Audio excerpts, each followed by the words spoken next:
The boys decided to come out fishing today. Gideon said he caught 2 in only about 30-40 minutes, so they're biting. I am a Midwesterner, born and raised, but I have loved being in Georgia. It's been about 2 years, and I am definitely appreciating this weather. It's end of February, and yet here we are outside fishing. It's just not how it was in Illinois around this time of year anyway. We started hearing more of the frogs and things too, so it's cool. Things are definitely waking up, coming out. I'm excited. I'll see if I can find any tadpoles. We get hundreds upon hundreds of frogs, but they're very, very small. I'm excited for those little guys to come out again. But then we have bullfrogs and some other ones that live around the pond. And you can see some budding trees there too. Oh, I'm not one to I don't want to rush the seasons, but I do love spring and all the beauty, the new life that comes. There's something encouraging and hopeful about it. But anyway, we'll see if we can catch any animals. There's our gazebo. We got it finished for a wedding we hosted this last August. Part of they didn't pay to have the wedding here, but they paid to get the gazebo done as kind of their way to say thank you. And they said they wanted to support the mission of Philo, so they wanted to put it towards a project. So this is the project. They use this for their kind of like mocktail hour. We had little tables. Actually, I have some pictures. I'll share some pictures on the screen. But it was really cool, helping us envision part of our dream for this place. Not just to be a wedding venue, but just to be used for people in general in different ways. Oh, the birds. So nice to hear the birds. Okay, I actually got to get to do some work today. Oh, I guess I can show this. So this is the area I was not excited to clean out. This area was so overrun before we bought it, and then when we bought it, we kind of just wanted to, something that was important to us was spending an entire year just watching what happens. So just observing this land and seeing what grows, what doesn't, what lives here, what doesn't, all that kind of stuff before we would touch anything. So we did that the first year.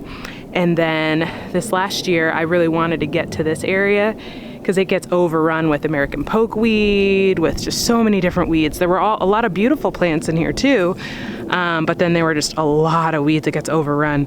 So you can see those cans full of stuff, and then that I just was raking out of there. Got some piles here, some more piles over here. I got more work to do, but my plan, I really want to, have flowers and other plants and things here. I want to utilize this that they already have up on our chimney and get some sunflower, tall sunflowers there, and I can use that to kind of hold them, stake them against, I guess. But anyway, got a whole mess here. Got to clean up.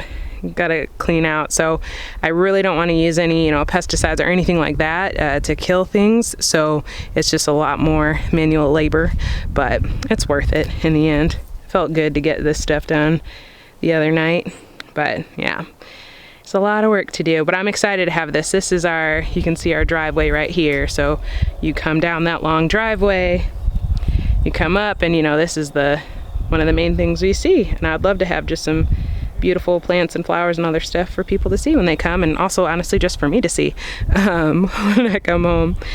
And it's got my favorite view right out here to the pond.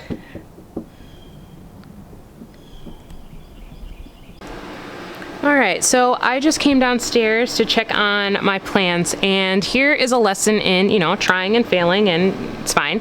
We're learning lessons. So one of the things that I was concerned about when I started seed starting, and this is my first time, doing any seed starts. The first 3 I ever did are all right here. There's broccoli, and then we have California sweet bell peppers. That's what those 2 trays are. And then this tray right here is broccoli. And I am in my basement, for those of you who didn't figure that out. So I'm in my basement. And this tray right here has, what do we have in here? So this is the Aunt Molly's ground cherry. And then we have, from M.I. Gardner, then we have some San Marzano plum tomatoes. And then these two are two other, let me see. It is also, what does this say? Oh, these are cherry tomatoes too. So these are all tomatoes. I was wondering, you know, what is leggy plants? What are leggy plants? This is what I am pretty confident I can say are leggy plants. So I do my seed germination upstairs, and I'll actually show it after this. And it is considerably warmer. I do have heat mats, and we have this probe right here, which actually is showing the temperature. And right now it's saying that it's only 66.5, which is really frustrating because I can't actually figure out why my this temperature gauge is not working. I'm going to talk to my husband about it too, see if we can put our brains together to figure it out. So that means that this is colder than I would want it to be for, these are all, I mean, it's all tomatoes here. And so I want it to be warmer. I'm going to check the temperature on the bell peppers back there as well. The broccoli can do okay in that temperature, though I'd want it a little higher. But the reason I'm on here is because I want to show leggy plants, because when I was starting out, I heard, you know, plants can get leggy. And so I was like researching, what do leggy plants look like and all of that. And there are some, you know, good things you can find. Thank you, Google, to see pictures, but I am seeing it in real life. Here are some leggy plants. And so what happened is that in the room where I germinate my seeds, again, I'll show it after because I have another tray of seeds up there right now, actually.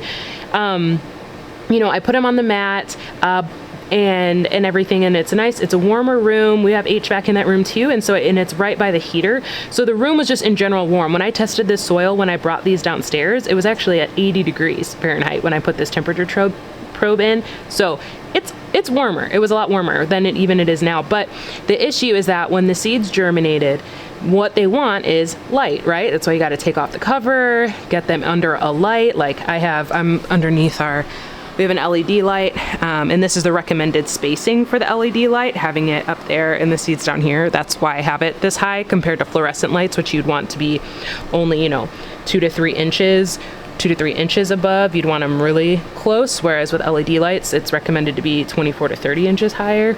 At least this one was. So anyway, the seeds germinated, awesome. They're looking for light, as they should, but they were still covered. The rate at which they germinated was just so much faster than I anticipated. So this is what happened. So I was hoping I could save them, bring them downstairs, get them under the light, and see if that worked. I'm still gonna give it a little bit of time, but I'm probably gonna have to just start over. And I have an excess of these seeds, and I've mentioned before how these were seeds that I really wanted to make sure we planted this year. So I'm just gonna probably start over, but it's a good, you know, I wanna keep them under the lights for now. I have actually another grow light that's coming in today. So then I can put those other plants under those when I get them, those other seedlings. But man, it's good to learn. These are learning through failure and sharing it on YouTube. But it's good. It's good to learn through failure. And when I was trying to figure out about seed starting, these are the questions I had, so I figured I would come on and show. Now these ones, I was able to grab them before they grew too high. So the thing is I was checking my seedlings every day, but apparently I needed to check them multiple times a day because it really did happen in less than 24 hours where I was like, oh, they're fine, to, oh, they are not fine. So, you know, you live and you learn. These ones, to me, they look kind of like leggy too, but I was like, keep going. I'm gonna give these ones a little bit more of a shot, since they're clearly a lot less far along it than, you know, these ones are. So anyway, that's what I got going on. I do bottom watering, and that has been really neat to just take out the trays, have water. Whoop, I shouldn't have done this one. This one's actually empty, but this is still brown, so I'm not gonna put water in here yet till it gets a little bit lighter. I don't wanna water too much, but it's really, I had never heard of that idea. I mean, a lot of this I'd never heard of until now, so the bottom watering has been really good though. But yeah, I'll show you my seed germination station in a second. I need to go back upstairs. But man, I really am bummed as to why. I mean, this is definitely warm. It's definitely warm. But why it is so, I'm gonna try a different spot and figure out, see what it says about the temperature. So right here is the temperature, and what it says 67, 66.9, 67.1. I set it at 73, so that's why I'm a little confused, but I'm sure it's a quick fix. I'll just have to figure out what's going on. But anyway, all right, upstairs. Okay, so these are my lilac bell peppers and my coral bell peppers, and you can see that they have germinated. Little seeds they're popping out. You can see them. So I'm keeping my eye on these, gonna get them. I did have this cover on them before, so that's what I was doing, and then, but I'm taking it off now just so I can show you, but that is how they're looking right now. But here's the thing here's the reason I think that there was an issue. Okay, so I'm sitting on my floor.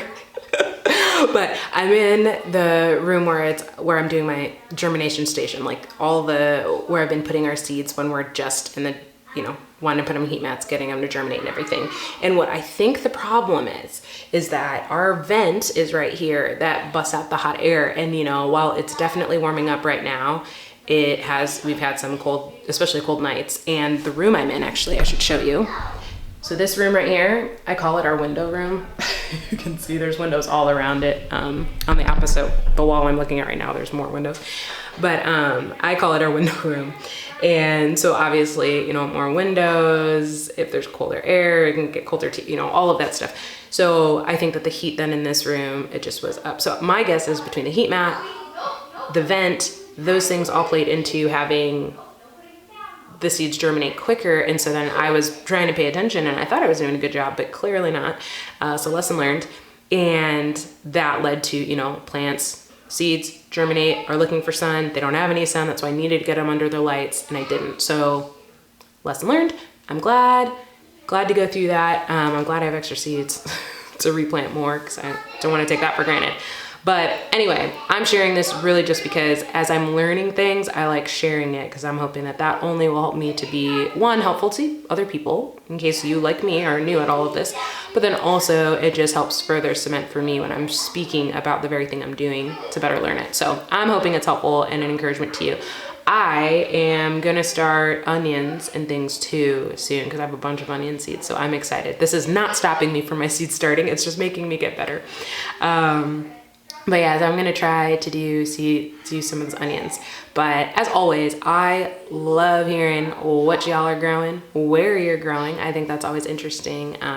So share with me what it is that you're starting, put it in the comments. And to me, that is how I've learned a lot from other people. So I would love to be a channel where other people can come, and even if they don't listen to me, they can read the comments from all of you with all of your wealth of knowledge, and they can learn and grow. But yeah, let's do that. This is kind of random, but I was just listening to this book, and it's called Hidden Potential by Adam Grant. And I'm like an hour and a half into the book, but I have been so encouraged because it talks about people's ability to, learn new things. And one story I just listened to is about a man who, spurred on by his daughter who has learned many languages, he wanted to start learning Korean because he was fascinated by the culture, wanted to learn the language. And so was immersing himself in it through watching movies and TV shows and things. And he's 77. I mean, I don't know how old he is now at the time of the writing of the book, but I thought, how beautiful is that? I hope that at 77, if I have the blessing of getting to live to that age, that I am still trying to learn new things and fumble around. And that's what the story talks a lot about. The book talks a lot about the willingness to be uncomfortable. And again, I'm not very far in it, so I'm not like, I don't know what else is in the book, but from what I've read so far, it aligns very much with even my desire to learn gardening and especially like flowers and stuff. I don't even know a lot of like the names of flowers. I'm learning it all, but I think they're beautiful. And to me, it's like, and lovely. And I think they bring hope to people.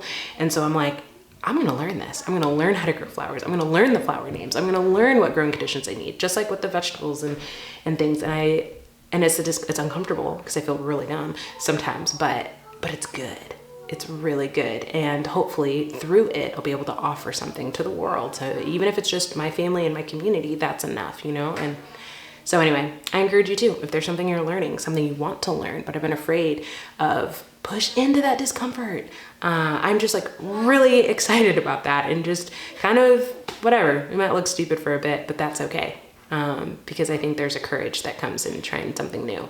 So wherever you're at, especially in this gardening season where I feel like nature and gardening's gonna humble me a lot and teach me a lot of things, but I hear a timer going off, so I need to go put my children in rest time because I told them 10 minutes. So that's it for today. Thanks for joining in. As always, I didn't say this at the beginning, I meant to, but it's a new day. Praise the Lord. Have a great day. Be blessed.